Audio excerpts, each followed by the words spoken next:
Hello friends, welcome back to my channel Karthik Telugu news. Friends, ఇవాళ వర్షాల గురించి మరొక ఇంపార్టెంట్ అప్డేట్ న్యూస్ అయితే రావడం జరిగింది. దీని గురించి మరిన్ని విషయాలు ఈ వీడియోలో తెలుసుకుందాం. ఇంకా మోందా తుఫాన్ బీభత్సం నుండి బయటపడక ముందే తెలుగు రాష్ట్రాలకు మరో షాక్ ఎదురయ్యే అవకాశం కనిపిస్తుంది. వాతావరణ శాఖ అంచనా ప్రకారం నవంబర్ 4న బంగాళాఖాతంలో మరో అల్పపీడనం ఏర్పడే అవకాశం ఉంది. అండమాన్ సమీప ప్రాంతంలో ఈ అల్పపీడనం రూపుదిద్దుకునే సూచనలు స్పష్టంగా కనిపిస్తున్నాయని వాతావరణ నిపుణులు హెచ్చరిస్తున్నారు. ఆ అల్పపీడనం బలపడితే మరోసారి భారీ వర్షాలు, గాలివానలు తెలుగు రాష్ట్రాలు ప్రమాదం ఉన్నట్లు తెలుస్తుంది.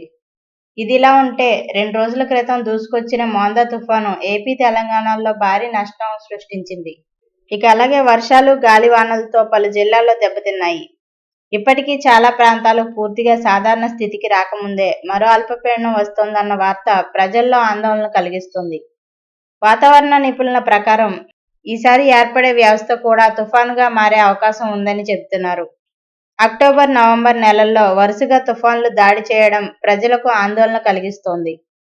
రైతులు, మత్స్యకారులు, తీర ప్రాంత ప్రజలు ఎప్పుడైనా వర్షాలు, గాలివానలు మళ్లీ ముప్పుగా మారవచ్చని నిపుణులు హెచ్చరిస్తున్నారు. సో ఫ్రెండ్స్, ఇది అప్డేట్ న్యూస్. మరిన్ని అప్డేట్స్ కోసం ఛానల్ సబ్స్క్రైబ్ చేసుకోండి ఫ్రెండ్స్. అలాగే పక్కన ఉన్న బెల్ ఐకాన్ క్లిక్ చేసి వీలైతే ఛానల్కు లైక్ అయితే చేయండి. Thank you friends. Thanks for watching this video.